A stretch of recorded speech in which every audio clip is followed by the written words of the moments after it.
नमस्कार, आदाब, सत श्री अकाल मेरे सभी दोस्तों। मैं अमन तिवारी, अमन अपडेट्स इस चैनल पर आपका बहुत-बहुत स्वागत करता हूं। आज देखेंगे हम करंट अफेयर से बनने वाली महत्वपूर्ण सुर्खियां, उनसे बनने वाले विभिन्न प्रकार के प्रश्न और शुरुआत हम अपनी एक नई स्लाइड अच्छी से कुछ शब्दों से जो डॉक्टर एपीजे अब्दुल कलाम जी के हैं। शिक्षा के लिए कोई भी उम्र नहीं होती, लेकिन सफलता के लिए शिक्षा ही एक रास्ता है। तो आपको सफलता प्राप्त करनी है तो आपको शिक्षा बहुत ज़रूरी है, क्योंकि सफलता वो पढ़ाई के क्षेत्र में हो या फिर किसी खेल कूद के क्षेत्र में हो, आपको शिक्षा की आवश्यकता पड़ेगी ही। तो चलिए आज हम देखते हैं आज से बनने वाले महत्वपूर्ण प्रश्न, और इसी क्रम में हमारा पहला प्रश्न होगा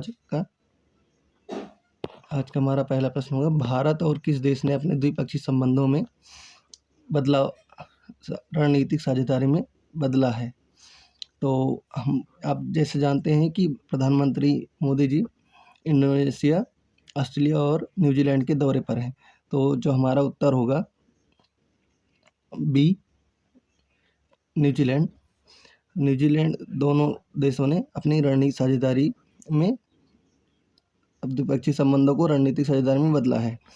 तो इसमें बात की जाए इसके पूरे, प्रधानमंत्री नरेंद्र मोदी ने अपनी 3 देशों इंडोनेशिया, ऑस्ट्रेलिया और न्यूजीलैंड की यात्रा के अंतिम चरण में 11 जुलाई 2026 को न्यूजीलैंड का दौरा पूरा किया। इस दौरान भारत और न्यूजीलैंड ने अपने द्विपक्षीय संबंधों को रणनीतिक साझेदारी में उन्नत किया है। दोनों देशों ने साल 2030 तक आपसी व्यापार को दुगना कर 35,000 करोड़ रुपए करने का लक्ष्य रखा है। और इसमें बात की जाए तो न्यूजीलैंड के बारे में कुछ और तथ्य देखा जाए तो न्यूजीलैंड से जुड़े महत्वपूर्ण तथ्य हैं। संबंध यानी 11 जुलाई 2026 को भारत की रणनीतिक साझेदारी में समझौता, व्यापार लक्ष्य 2030 तक अपनी आपसी व्यापार 3500 करोड़ रुपए करने का लक्ष्य। और न्यूजीलैंड के प्रधानमंत्री क्रिस्टोफर लक्सन, राजधानी इसकी वेलिंगटन, सबसे बड़ा शहर ऑकलैंड। जल संधि की बात करें, कुक जल डमरू मध्य इसके उत्तरी और दक्षिणी द्वीपों को अलग करता है। सर्वोच्च चोटी की बात करें तो माउंट कुक यहाँ का सबसे ऊंचा पर्वत है। मूल निवासी यहाँ के मूल जनजाति को माओरी कहा जाता है। राष्ट्रीय पक्षी कीवी है और ये जो उड़ नहीं सकता है। रग्बी टीम, यह प्रसिद्ध राष्ट्रीय रग्बी टीम को ऑल ब्लैक्स कहते हैं। और चलते हैं हम अगले प्रश्न की तरफ। प्रतिवर्ष 11 जुलाई को दुनिया भर में कौन सा महत्वपूर्ण दिवस मनाया जाता है? तो जो विश्व जनसंख्या दिवस है वो 11 जुलाई को ही मनाया जाता है। विश्व जनसंख्या दिवस मनाया जाता है। इसका मुख्य उद्देश्य बढ़ती जनसंख्या के प्रभाव, लैंगिक समानता, प्रजनन, स्वास्थ्य और सतत विकास के प्रति लोगों को जागरूक करना है। भारतीय जनगणना 2011 के कुछ महत्वपूर्ण तथ्य देखें तो यह देश की 15वीं और स्वतंत्रता के बाद 7वीं जनगणना थी। इसका नारा था हमारी जनगणना हमारा भविष्य। कुल जनसंख्या देखा जाए 2011 के हिसाब से तो 121.08 करोड़ थी, और जो वैश्विक हिस्सेदारी 17.5% थी। 10 की वृद्धि दर देखा जाए 2001 से 11 के बीच जनसंख्या वृद्धि दर 17.7% रही। और जनसंख्या घनत्व की बात की जाए 382 प्रति व्यक्ति वर्ग किलोमीटर होगा। अगर लिंगानुपात की बात की जाए तो 943 महिलाएं प्रति पुरुष प्रति 1000 पुरुष पर। और साक्षरता की बात करें तो लगभग 73%, कहीं कहीं 74.04 भी दिखाता है।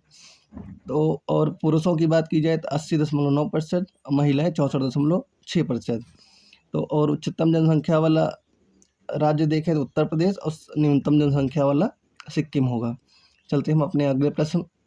और थोड़ा सा जनसंख्या में इसी में और थोड़ी तथ्य बचे हैं। जैसे उच्चतम घनत्व वाला देखा जाए, सबसे अधिक जनसंख्या घनत्व वाला राज्य बिहार रहा है, जिसकी जनसंख्या घनत्व 1106 रही। और न्यूनतम घनत्व वाला अरुणाचल प्रदेश, जिसकी 17 है।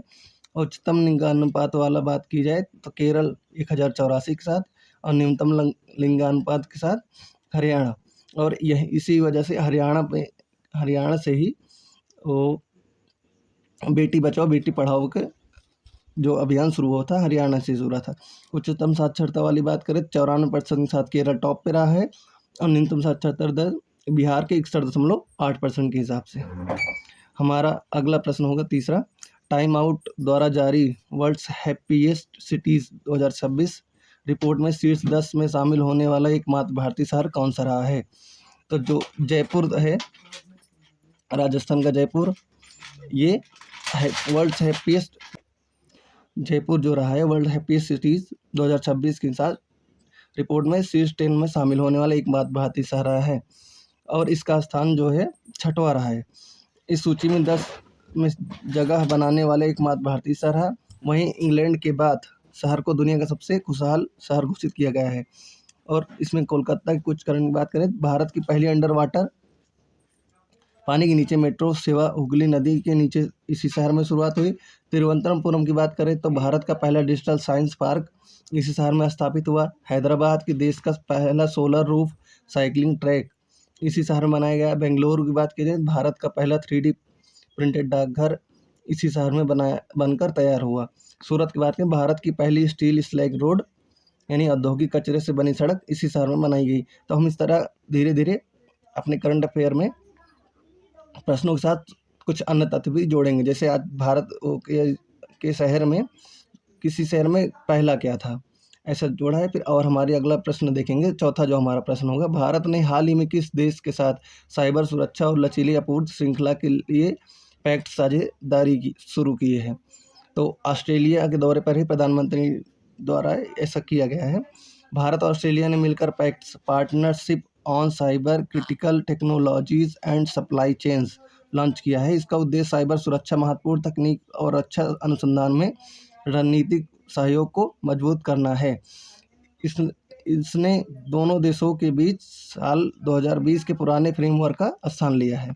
भारत अमेरिका व्यापार समझौते देखें कुछ अन्य तथ्य, तो 2026 इसके तहत दोनों देशों ने टैरिफ दरों को घटाया है और व्यापारिक रिश्तों को मजबूत करने के लिए अमेरिका व्यापार फ्रेमवर्क को अंतिम रूप दिया है। और भारत यूरोपीय संघ यानी यूई मुक्त व्यापार समझौता 2026 जनवरी 2026 में संपन्न हुए इस ऐतिहासिक समझौते को वैश्विक व्यापार का मदर ऑफ ऑल डील्स कहा गया है, जिससे भारतीय निर्यात को बड़ी तकनीकी बढ़त मिलेगी। सिंधु जल समझौता 1960 की बात करें, भारत और पाकिस्तान के बीच नदियों के पानी के बंटवारे को लेकर विश्व बैंक के मध्यस्थता में हुआ जल समझौता। और भारत अमेरिका असैन्य परमाणु समझौता, इसे 1, 2, 3 समझौता भी कहते हैं, जिसके बाद भारत को परमाणु आपूर्तिकर्ता सहयोग समूह NSG से विशेष छूट मिली और परमाणु ऊर्जा का रास्ता साफ हुआ। भारत बांग्लादेश भूमि सीमा समझौता 2015, इसके तहत दोनों देशों के बीच दशकों पुराने सीमा विवाद को सुलझाते हुए ऐतिहासिक रूप से क्षेत्रों का आदान प्रदान किया गया है। ऐसे देखेंगे कि मतलब बीच बीच में अपने प्रश्नों में और भी कुछ स्टैटिस्टिक्स से महत्वपूर्ण बनने वाले प्रश्न भी लेके आएंगे, जिससे कि हमारा रिवीजन भी होता रहे और करंट अफेयर भी डेली का पढ़ते रहें। हमारा अगला 5वां प्रश्न होगा, 11 जुलाई 2026 को किस अंतर्राष्ट्रीय खेल प्रतियोगिता में स्पेन ने बेल्जियम को 2-1 से हराकर सेमीफाइनल में प्रवेश किया है। तो जो आप देख रहे हैं फीफा इस समय चल रहा है, तो अमेरिका के लॉस एंजल्स स्टेडियम में चल रहे फीफा वर्ल्ड कप 2026 के दूसरे क्वार्टर फाइनल मुकाबले में स्पेन ने बेल्जियम को 2-1 से हराकर सेमीफाइनल में अपनी जगह पक्की कर ली है। इसके अलावा फ्रांस की टीम भी मोरक्को को हराकर सेमीफाइनल में पहुंच चुकी है। फुटबॉल से जुड़े अगर महत्वपूर्ण तथ्यों की बात की जाए तो इसका सर्वोच्च संस्था फीफा है।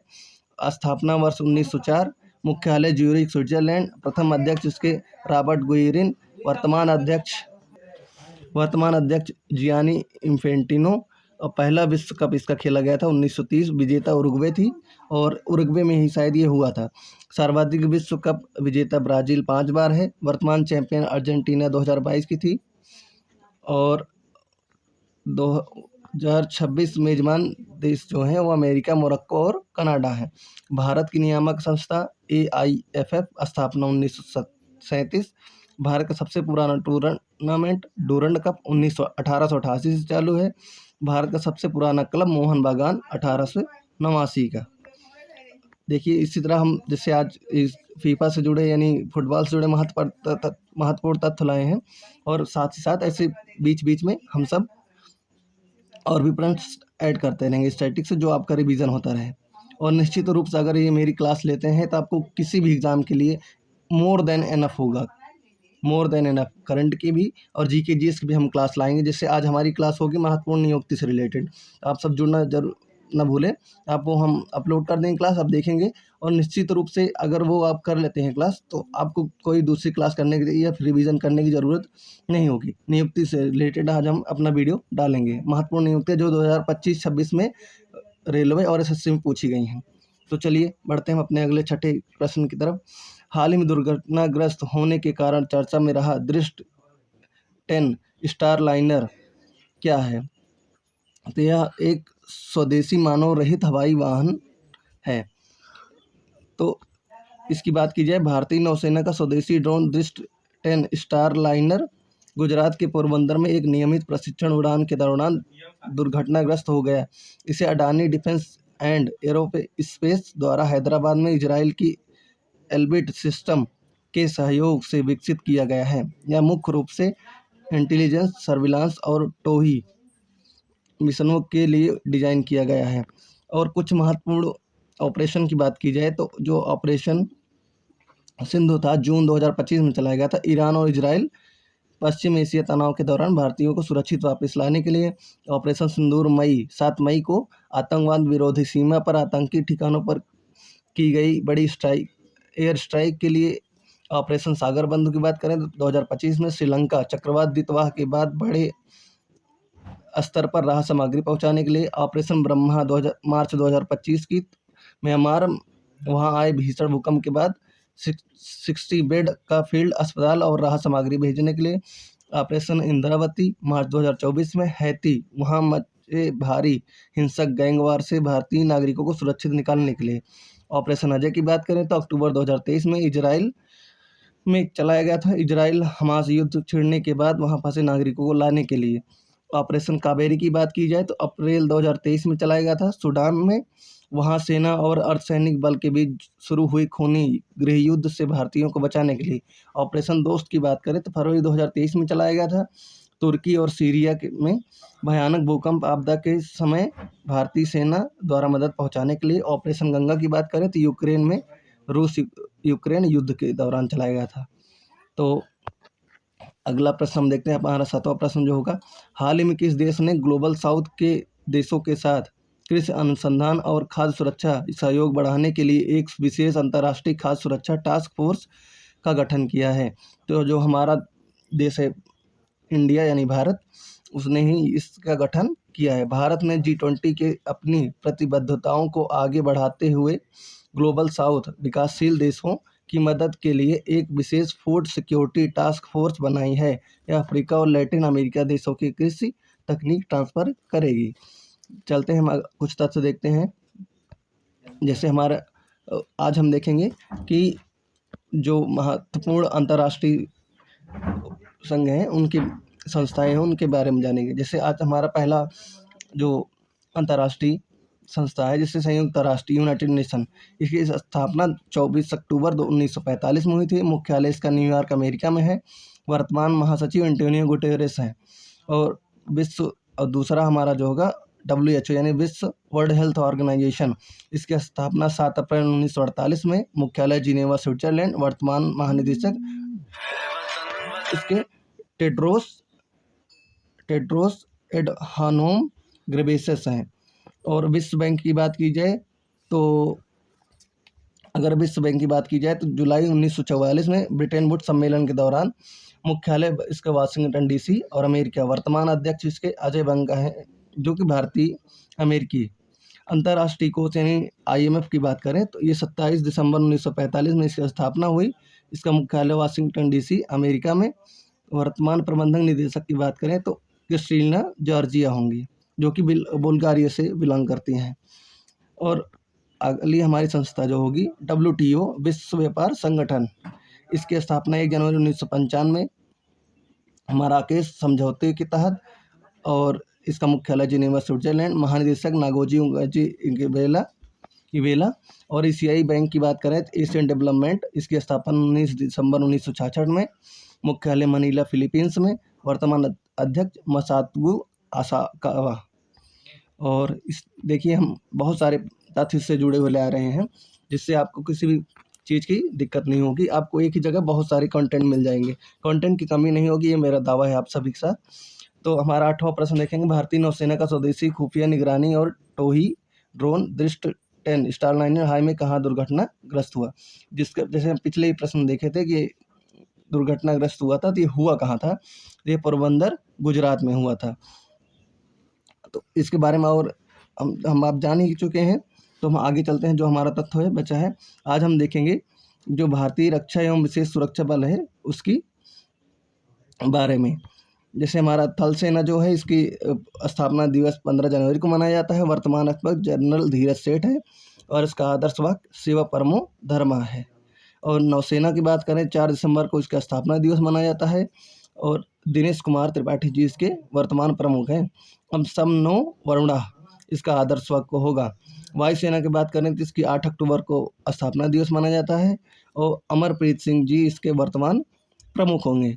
नभः स्पृशम दीप्तम इसका आदर्श वाक्य होगा। और राष्ट्रीय सुरक्षा गार्ड यानी एनएसजी की बात करें तो 16 अक्टूबर को इस स्थापना दिवस मनाया जाता है और भृगु श्रीनिवास जी इसके वर्तमान प्रमुख होंगे। सर्वत्र सर्वोत्तम सुरक्षा इसका आदर्श वाक्य होगा। चलते हैं हम अपने अगले प्रश्न के लिए, जो हमारा 9वां प्रश्न होगा। जो एडीबी यानी एशियाई विकास बैंक ने भारत के किस राज्य में शहरी बाढ़ प्रबंधक और जल निकासी प्रणाली को आधुनिक बनाने के लिए $2000 मिलियन के ऋण समझौते पर हस्ताक्षर किया है? तो जो तमिलनाडु है, तमिलनाडु शहर के बीच यह समझौता किया गया है। तो तमिलनाडु के तटीय शहरों विशेषकर चेन्नई और आसपास के क्षेत्रों में जलवायु परिवर्तन के कारण आने वाली बाढ़ से निपटने और ड्रेनेज सिस्टम को अपग्रेड करने के लिए एशियाई विकास बैंक एडीबी ने यह वित्तीय सहायता को मंजूरी दी है। और हम बात करें आज एशियाई बैंक के बारे में, इसके इतिहास के बारे में, तो एक क्षेत्रीय विकास बैंक है जिसका उद्देश्य एशिया और प्रशांत क्षेत्र में सामाजिक और आर्थिक विकास को बढ़ावा देना तथा गरीबों को कम करना है। इसकी स्थापना 19 दिसंबर 1966 को और इसका मुख्यालय मनीला, फिलीपींस। प्रथम अध्यक्ष ताकेशी वतनबे और जापान के जो थे। वर्तमान अध्यक्ष इसके मसातो कांडा जापान के ही हैं। इन्होंने फरवरी 2025 में मासातो आसाकावा का स्थान लिया है। तो आप देखेंगे यहाँ पे आप अपडेट कर लेंगे थोड़ा सा, जो हम पढ़ाए थे इसके पहले, इसके अध्यक्ष जो थे इसमें मसात्सुको आसाकावा बनाए थे, तो अब वो मसातो कांडा जी हैं, 11वें अध्यक्ष होंगे। इसके कुल सदस्य देशों की बात करें तो 68 सदस्य देश हैं, जिसमें 49 देश एशिया प्रशांत क्षेत्र से हैं। भारत इस एडीबी का संस्थापक सदस्य है। और बात करें इसमें आरबीआई के बारे में कुछ हम तथ्य जान लेते हैं। तो आरबीआई एक केंद्रीय बैंक है जो देश को की मौद्रिक नीति, बैंकिंग प्रणाली और विदेशी मुद्रा भंडार का प्रबंधन व नियमन करता है। तो ये भी प्रश्न बनते हैं कि आरबीआई के कार्य क्या हैं। तो इसकी स्थापना की बात करें तो 1 अप्रैल 1935 में भारतीय रिजर्व बैंक अधिनियम 1934 के तहत। इसका राष्ट्रीयकरण 1 जनवरी 1949 को हुआ था। आज़ादी के बाद यह इसे पूरी तरह सरकारी बैंक बनाया गया। अनुशंसा समिति इसकी यंग हिल्टन कमीशन के तहत हुआ था, या फिर royal commission on Indian currency and finance. और मुख्यालय की बात करें तो मुंबई, महाराष्ट्र। स्थापना के समय 1935 में यह कोलकाता में था, जिसे 1937 में अस्थायी रूप से मुंबई स्थानांतरित कर दिया गया। इसके प्रथम गवर्नर की बात करें सर ऑसबॉर्न स्मिथ जी थे। मम्मी यार 10। और उसके प्रथम भारतीय गवर्नर की बात करें तो सर सी.डी. देशमुख जी थे। वर्तमान अध्यक्ष संजय मल्होत्रा जी हैं। इन्होंने दिसंबर 2024 में शक्तिकांत दास का स्थान लिया है। चलिए चलते हैं हम अपने अगले प्रश्न के लिए, जो कि हमारा अंतिम प्रश्न होगा। हाल ही खबरों में रहा प्रोजेक्ट भीष्म निम्नलिखित में से किससे संबंधित है? तो ये जो आपदा प्रभावित क्षेत्रों के लिए स्वदेशी मोबाइल अस्पताल है। प्रोजेक्ट भीम के तहत भारत ने आरोग्य मैत्री क्यूब नामक दुनिया का पहला पोर्टेबल अस्पताल विकसित किया है। यह पूरी तरह स्वदेशी है और आपदा या युद्ध के समय महज 8 मिनट में गंभीर रूप से घायल लोगों के इलाज के लिए तैयार किया जा रहा है। आज हम देखेंगे कि जो महत्वपूर्ण देखते प्रश्न आते रहते हैं, तूफान का नाम दे देते हैं, उसका पूछ लेते हैं कौन सा ऑपरेशन चलाएगा, तो उसका नाम किसने किया था और कहाँ इसके प्रभावित क्षेत्र कौन सा था। तो आज हम ये देखेंगे जो तूफान का नाम देखेंगे, जैसे रेमल जो तूफान था मई 2024 में आया था पश्चिम बंगाल और बांग्लादेश में। इसका नामकरण ओमान ने किया था। इसका अर्थ जो होता है रेमल का रेत। आसना जो तूफान था, इसका अगस्त 2024 में गुजरात तट और अरब सागर में पाकिस्तान ने इसका नाम दिया था। दाना अक्टूबर 2024 में उड़ीसा और पश्चिम बंगाल तट पर कतर ने इसका नामकरण किया था। फेंगल नवंबर 2024 में तमिलनाडु और पुदुचेरी तट पर सऊदी अरब ने इसका नाम दिया था। और मोथा अक्टूबर 2025 में बंगाल की खाड़ी में आया था और थाईलैंड ने इसका नामकरण किया था। सेन्यार 2025 में दक्षिण पूर्व एशिया, थाईलैंड और मलेशिया के आसपास क्षेत्रों में ओमान ने इसका नामकरण किया था। तो इस तरह से आज का हमारे सभी प्रश्न पूरे होते हुए, और हमने जो मुहिम अपनी चलाई है लगातार हम कर रहे हैं, यानी राष्ट्र जो महत्वपूर्ण दिवस है उनका रिवीजन। तो आज हमारा फिर से 1 जुलाई जो मनाया जाता है, 1 जुलाई को राष्ट्रीय चिकित्सा दिवस और राष्ट्रीय चार्टर्ड अकाउंटेंट डे यानी CA डे, और 1 जुलाई को ही GST दिवस भी मनाया जाता है, जो 1 जुलाई 2017 को लागू हुआ था। और 2 जुलाई को विश्व खेल पत्रकार दिवस, और 3 जुलाई को अंतर्राष्ट्रीय प्लास्टिक बैग मुक्त दिवस, और 4 जुलाई को अमेरिका स्वतंत्रता दिवस, विश्व जनसंख्या दिवस 11 जुलाई को, मलाला दिवस 12 जुलाई को, और 15 जुलाई को विश्व युवा कौशल दिवस, और 17 जुलाई को अंतर्राष्ट्रीय न्याय के लिए विश्व दिवस, और 18 जुलाई को देखेंगे नेल्सन मंडेला अंतर्राष्ट्रीय दिवस, और 20 जुलाई की बात करें विश्व शतरंज दिवस, और 20 जुलाई को ही अंतर्राष्ट्रीय चंद्रमा दिवस मनाया जाता है क्योंकि अपोलो 11 की लैंडिंग हुई थी इस दिन, और 22 जुलाई को राष्ट्रीय आम दिवस, और 23 जुलाई को राष्ट्रीय प्रसारण दिवस, और 26 जुलाई को कारगिल विजय दिवस अदम्य साहस और शौर्य का प्रतीक है, और 28 जुलाई को विश्व हेपेटाइटिस दिवस, और 28 जुलाई को विश्व प्राकृतिक संरक्षण दिवस, और 29 जुलाई को अंतर्राष्ट्रीय बाघ संरक्षण के लिए, और 30 जुलाई को अंतर्राष्ट्रीय मित्रता दिवस संयुक्त राष्ट्र द्वारा मान्य है जो। तो इस प्रकार हमारे सभी प्रश्न खत्म होते हैं, और हमने जो साइंस के थोड़ा सा रिवीजन लिया था वो भी हम देख लेते हैं। आज कोशिका के जो कार्य हैं उनको हम देखेंगे।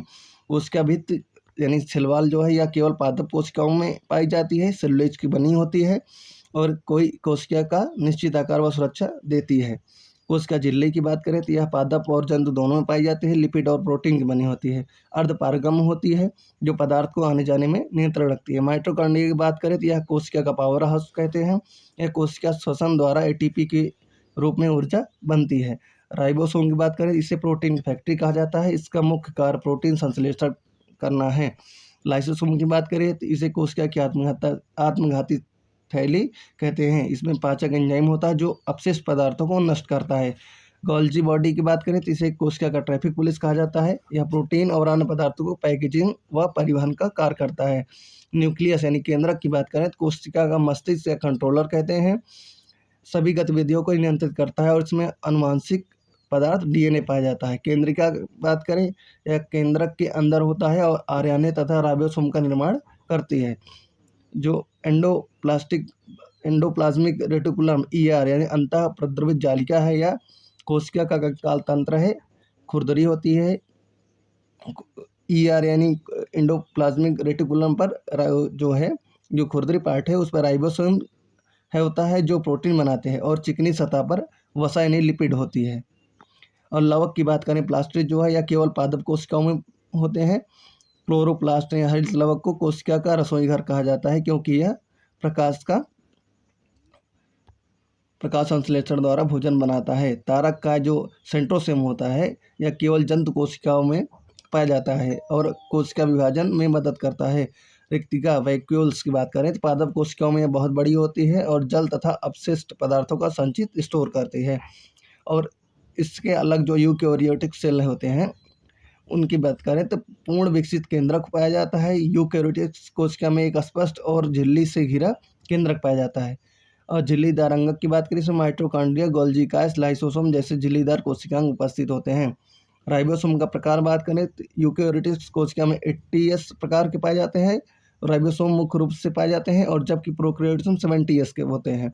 क्रोमोसोम गुणसूत्र की बात करें इसमें एक से अधिक DNA धागे होते हैं जो हिस्टोन प्रोटीन के साथ मिलकर गुणसूत्र बनाते हैं। उदाहरण सभी पेड़ पौधे, जंतु, कवक और प्रोटोजोआ, अमीबा यूकैरियोटिक जीवों के अंदर के उदाहरण हैं। इस प्रकार से आज की हमारी सारी जो क्लास एक समाप्त होती है। और आज हम महत्वपूर्ण नियुक्ति की जो वीडियो होगी वो डालेंगे, आप देखिएगा, सभी प्रश्नों के लिए मोर देन इनफ होगा। और तो इस प्रकार हम आज की क्लास यहीं पर समाप्त करते हैं। और हम ध्यान दीजिए, हम साइंस की भी क्लास लाएंगे जो प्रीवियस क्वेश्चन है, और धीरे धीरे जीके जीएस के जो रिलेटेड क्वेश्चन है, स्टैटिक जीके, हिस्ट्री, पॉलिटिक्स, कुछ भी हो, उन सब मिक्स के रूप में जो प्रीवियस क्वेश्चन पूछे जा रहे हैं वो मैं लाऊंगा। तो आप हमारे साथ बने रहें, हमारे चैनल को सब्सक्राइब और शेयर करें अपने दोस्तों के साथ। तो आज की हमारी क्लास यहीं पर, मिलते हैं अगली क्लास में। और याद रखें कि अगली बार से हम बता दें कि अगले संडे से हम जो 1 वीक में पूरा पढ़ेंगे, उस वीक में उसका रिवीजन किया करेंगे। तो आज की क्लास हमारी समाप्त होती है। नमस्कार दोस्तों, धन्यवाद।